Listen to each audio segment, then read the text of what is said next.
Ready to create a thriving garden with your GreenStalk Vertical Planter?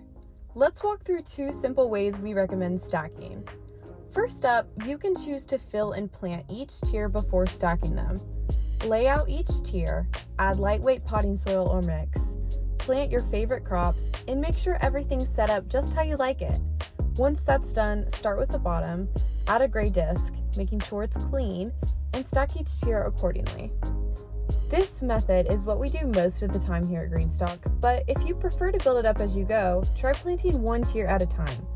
Start with an empty tier, add your soil and plants, and simply place an empty tier on top to repeat the process. If you choose this method, be sure to cover the hole in the middle to prevent clogging. And as always, make sure each tier is properly locked into place.